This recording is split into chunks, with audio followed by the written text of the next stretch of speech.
सुखदेव जी महाराज को एक कोपीन पहनाई और कोपीन पहना करके महाराज बैठाया गया और महाराज श्रीमद् भागवत कथा का गायन किया गया।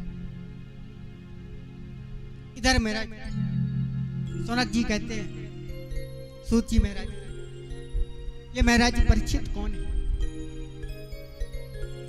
और इनको श्राप क्यों लगा, कैसे लगा? तो बड़ी प्यारी कथा सुनाई कि कौरव और पांडवों का जब युद्ध समाप्त हुआ तो दुर्योधन अर्धमरण अवस्था में युद्ध भूमि पर लेटा हुआ है।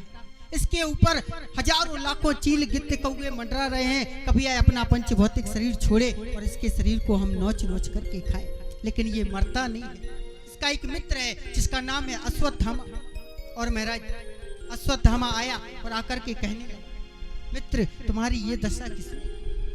दुर्योधन कहने लगा, मित्र दुख इस बात का नहीं है मेरी ये दशा किसने की, दुख इस बात का है मेरी ये दशा जिनकी वजह से हुई उनका मैं बाल विवाह का नहीं कर सका। उन पांचों भाइयों में से यदि एकाध ही मर जाता तो मेरे मन को थोड़ी शांति मिलती। कहा, मित्र यदि आप मुझे सेनापति बना दें, तिलक कर दें तो मेरा आपका काम ये ऐसे ही कर दूं। बोले ठीक है।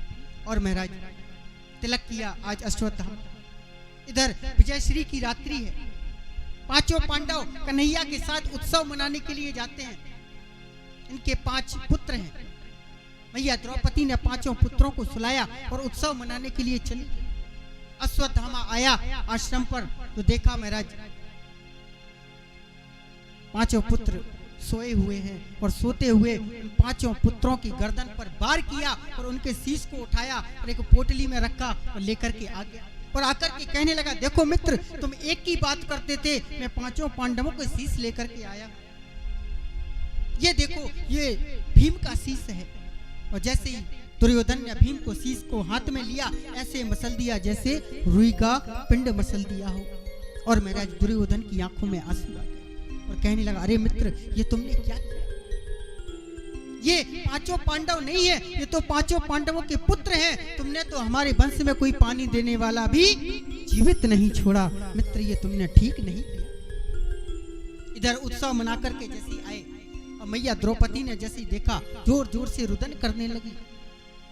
अर्जुन को क्रोध आया और अर्जुन ने प्रभु से कहा, केशव रथ को बाहर निकालो। और महाराज अर्जुन रथ पर सवार हुए, अश्वत्थामा के पीछे पीछे भागने लगे। अश्वत्थामा को लगा कि अर्जुन आज मुझे जीवित नहीं छोड़े। तो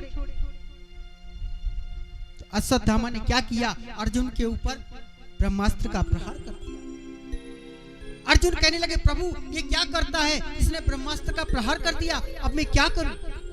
भगवान कहने लगे कि अर्जुन घबराओ, कभी कभी कांटे को निकालने के लिए कांटे का सहारा लेना पड़ता है। इसने ब्रह्मास्त्र का प्रहार किया, एक काम करो तुम भी ब्रह्मास्त्र का प्रहार करो। और अर्जुन ने जैसे ब्रह्मास्त्र का प्रहार किया, दोनों ब्रह्मास्त्र आए आपस में टकराए और महाराज भस्म हो गए। और अश्वत्थामा को पकड़ करके लेकर के आए, रस्सी से बांधा रथ के पहिए से, और जैसे लेकर के आए मैया द्रौपदी ने जैसे अश्वत्थामा को देखा जोर जोर से रुदन करने लगी, छोड़ दो, अरे आपको पता नहीं ये आपके गुरु पुत्र हैं और आपकी जो गुरु माँ है गौतमी, और जब उनको पता चलेगा कितना रुदन करेगी। अरे पुत्र के जाने का दुख क्या होता है, कोई भला मुझसे पूछे। जिसके 5 निरपराध बालकों की हत्या कर दी गई हो, उसका दुख क्या होता है। और ये तो आपकी गुरु माँ के इकलौते पुत्र हैं, छोड़ दो। युधिष्ठिर जी कहने लगे, केशव आप ही बताओ क्या करना चाहिए। भगवान कहने लगे, ब्राह्मण का कभी वध नहीं करना चाहिए। ब्राह्मण कभी वध करने योग्य नहीं है, लेकिन जो बालकों का अपराधी होता है, जो बालकों को मारता है, उसको कभी छोड़ना भी नहीं चाहिए। तो भगवान कहते हैं एक काम करो, मार भी दो, मारो भी मत, छोड़ भी दो और छोड़ो भी। युधिष्ठिर जी हाथ जोड़ करके कहने लगे, प्रभु आप जैसे 2-4 न्यायाधीश और हो गए तो हो गया न्याय। कभी कहते हो मार दो, मारो भी मत, कभी कहते हो छोड़ दो, छोड़ो भी मत। भगवान कहते हैं, क्या कहते हैं? पूजिए विप्र सकल गुणहीना, पूजिए विप्र सकल गुणहीना, पूजिए विप्र सकल गुणहीना, पूजिए विप्र सकल गुणहीना, पूजिए विप्र सकल गुणहीना, सूत्र न गुण गण वेद प्रवीणा, वेद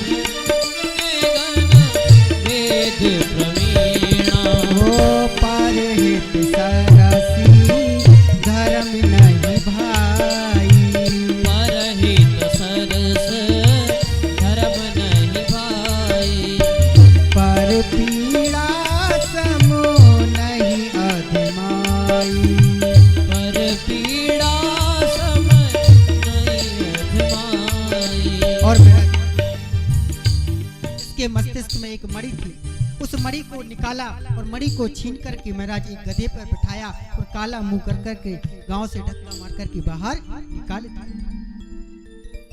सब्सक्राइब करें ध्रुव कृष्ण जी के YouTube चैनल को और हमारे वीडियोस को सबसे पहले देखने के लिए बेल आइकन को दबाना न भूलें।